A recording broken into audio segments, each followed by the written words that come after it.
I found hundreds of photos of my girlfriend with male dancers on her phone, and I had no idea she likes going to these shows without me, so should I be worried? Leah, 26 feet, and I, 28 meters, have been dating exclusively for 2 years and living together for 6 months. We live in the college town where we both earned our computer science degrees, though we didn't know each other during college. Leah is the classic cute nerd who loves playing video games and is a huge fan of Doctor Who.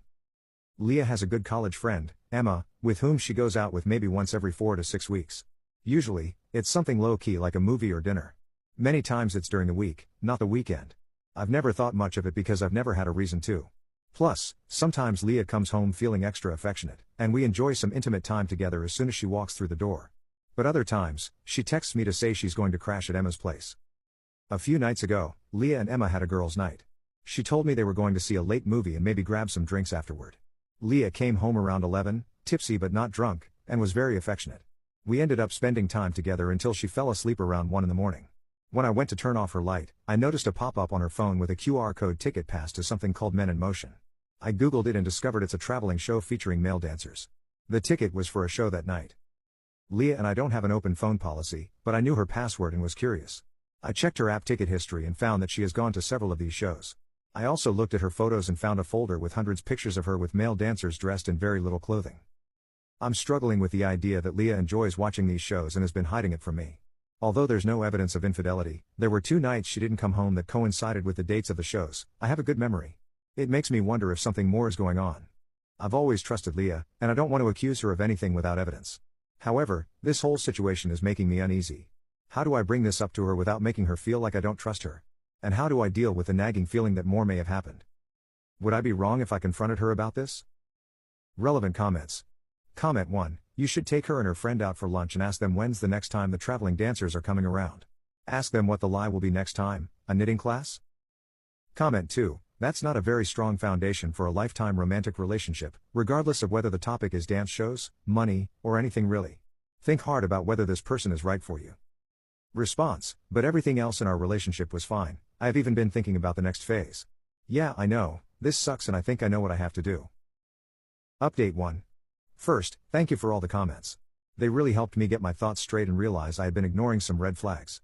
The shock of knowing that Leah was regularly attending these shows, combined with my own feelings of inadequacy, I'm okay looking but not exactly ripped, made me overlook the fact that the secrecy was the bigger issue. Here's what happened next. I knew I had to talk to Leah. At home Thursday evening, I told her I saw the ticket on her phone the night of the show and asked why she lied to me about going to the movies.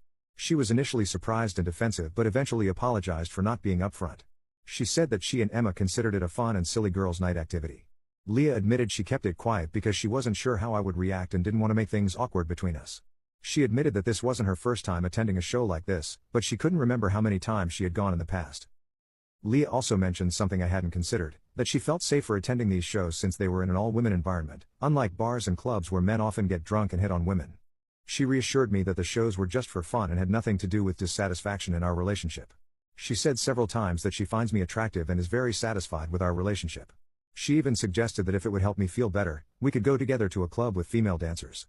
Neither of us has ever been to a strip club, but she thought it might be similar and we could experience it together. After a couple of hours of talking, she took my hand and led me to the bedroom to reassure me that I'm still the most important person in her life. By the next day, I felt satisfied with her explanation. Leah didn't tell me how many times she had gone to these shows, but I chalked it up to her feeling embarrassed that I found out. I also didn't ask about the pictures because I didn't want her to know that I had looked at her phone, and there wasn't any concrete evidence of infidelity. However, the next day, something still felt off. Maybe I was just questioning myself and how naive I had been.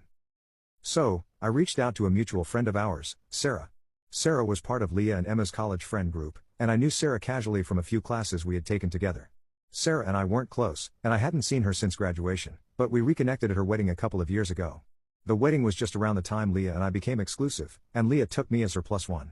As far as I knew, Sarah and Leah didn't interact much after the wedding, which I assumed was normal for married people who lose contact with their unmarried friends. I messaged Sarah on Saturday, under the pretense that I was thinking of taking things to the next level with Leah and that, since she was the first person in the friend group to get married and knew Leah, she could give me some advice. What she said next stunned me. She didn't know that Leah and I were a couple and hadn't spoken to Leah since the wedding. She also said we should meet up for coffee so she could fill me in on some things in person, but asked me not to tell Leah we were meeting. Holy cow. We had coffee on Sunday. Wow, just wow. Here's what she told me, chronologically to make more sense.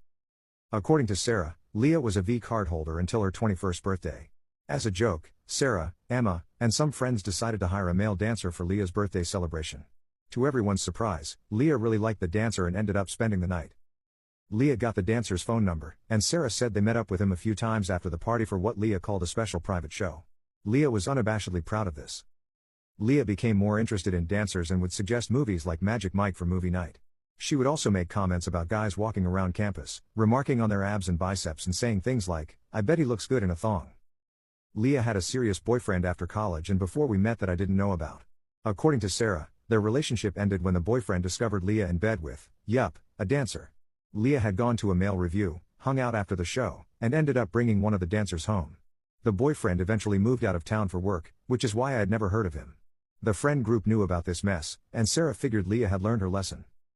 At Sarah's bachelorette party, where Leah and Emma were bridesmaids, Sarah had explicitly told them no dancers. Despite this request, Leah and Emma arranged for 2 dancers to show up, and all 4 of them ended up having a private party. Sarah was understandably furious with them for hijacking her bachelorette and blatantly disrespecting her, and she ended her friendship with Leah and Emma, though she kept them in the wedding party because the wedding was only a week away and she didn't want word of this to get out and overshadow the wedding.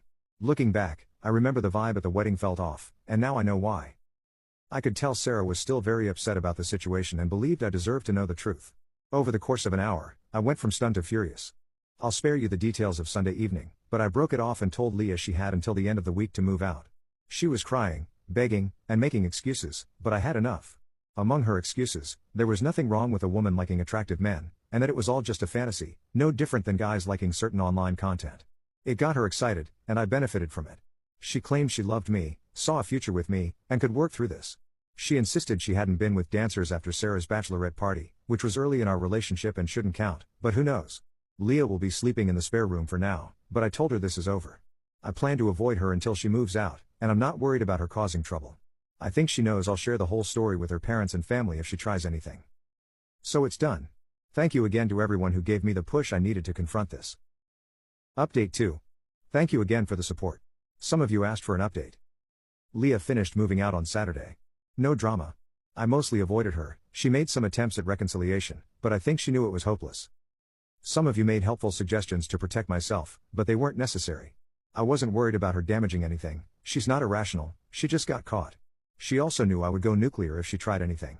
In all the years we were together, she had never seen me this angry. Honestly, I had never seen myself this angry. I also wasn't worried about her trying to spin a story for sympathy. Our respective families live in different states, our friend circles, what's left of hers, don't overlap, and we work for different companies. So there's no one for her to play the sympathy card on. I also wasn't worried about being trapped into anything, as I wouldn't be intimate with her again. Both of us are well-paid IT professionals with plenty of disposable income and no desire to have kids. My health check came back clean. I spoke with Sarah to let her know what happened. One thing she said made me feel a bit better. She mentioned that during and after college, Leah was actually pretty selective in who she dated and wasn't into the casual culture. Sarah guessed Leah hadn't been with more than 5 guys before me, with the obvious exception being her interest in dancers. And yes, it feels strange to write that. But she probably wasn't running around with random guys behind my back. So, yes, I may have been naive, but not entirely. One of my friends said this whole thing reminded him of stories about people with loving partners who have some unusual interests they satisfy in secret. Losing her V card to a dancer may have impacted Leah's psyche in a way that could only be satisfied by attending these shows. But it's not my problem anymore. I'm doing as well as can be expected in this situation. I'm not really depressed because I'm still angry about everything. At some point, I may even visit a club just to see what they're all about. Thanks for all the help.